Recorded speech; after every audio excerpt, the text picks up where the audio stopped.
வணக்கம். ஃப்ரீடம் நியூஸிற்கு அன்புடன் வரவேற்கிறோம். அதாவது நம்ம எத்தனையோ பேரை நம்ம பார்த்துருக்கோம், படிச்சிருக்கோம், அவருடைய கருத்துக்களை கேட்டிருக்கோம். ஆனால் ஒரு சில பேருடைய கருத்து ரொம்ப ஆழமாக மனசில் பதிஞ்சிடும். காரணம் அவர்களுடைய மனித நேயம், தெய்வத்தின் தன்மை தான். அந்த வகையில் வள்ளலாருடைய வாழ்க்கையும், அவர் தனி ஒரு மனிதனாக இருந்து போராடி இந்த சமுதாயத்திற்கு ஆற்றிய தொண்டு என்பது மிகப்பெரிய விஷயம். அதாவது எத்தனையோ மிகப்பெரிய விஷயங்களை செஞ்சுருக்காரு. அதில் என்ன குறிப்பிட்டு சொல்லப்போனால், எல்லோருக்கும் சோறு போட்டிருக்காரு. அப்புறம் பார்த்தா எளிமையான கருத்துக்களை சொல்லியிருக்காங்க. மிகப்பெரிய விஷயங்களை சொல்லியிருக்காங்க. அதை எல்லாத்தையும் சொல்கிறதுக்கு நாம் ஒன்றும் பெரிய ஞானிகள் இல்லை. ஆனால் ஒரு சில விஷயங்களை நாம் சொல்லலாம். அவர் பற்ற வைத்த அடுப்பு இன்றும் எரிந்து கொண்டிருக்கிறது.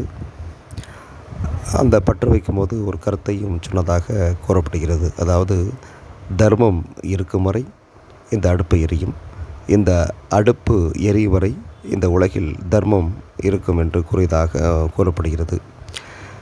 இருப்பினும் அவருடைய வாழ்க்கை வரலாறை படிக்கும்போது ஒரு சம்பவம் நம்மை மிகவும் ஆழமாக பதிந்தது.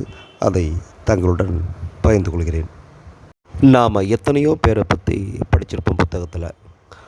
ஆனால் ஒரு சில பேரை படிக்கும்போது இப்படியும் ஒரு மனித பிறவி வாழ்ந்திருக்க முடியுமா என்று நம்மை யோசிக்க வைக்கும். அந்த வகையில் தான் நம்முடைய வள்ளலார் அவர்களுடைய வாழ்க்கை வரலாறின் ஒரு சம்பவம் நம்மை மெய்சிலிர்க்க வைத்தது.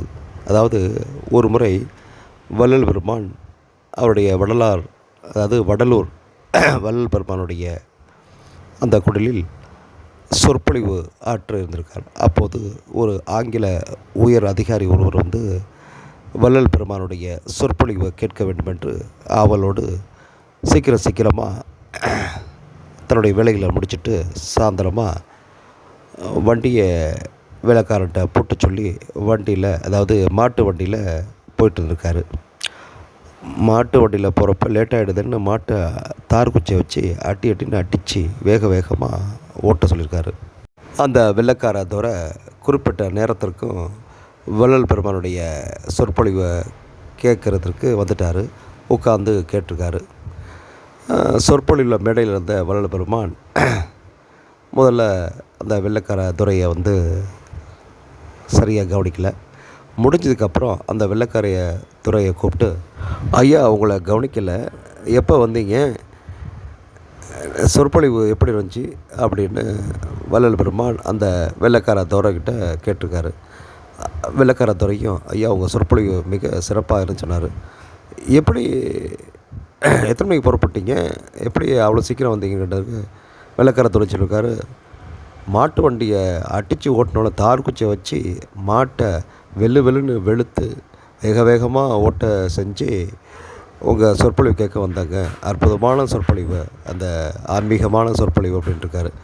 உடனே வள்ளல் பெருமான் அடுத்த கிழமை என்ன செஞ்சா தெரியுமா? ஒன்றுமே பேசலையாம். நேராக விறுவிறுன்னு வெளியில் வந்தாராம்.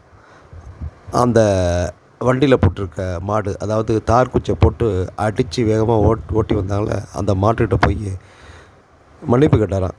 ஐயோ, ஒன்று இந்த மாதிரி தார் குச்சியை வச்சு அடிக்கிறதுக்கு நான் காரணமாயிட்டேனே, என்னை மன்னிச்சிடு அப்படின்னு.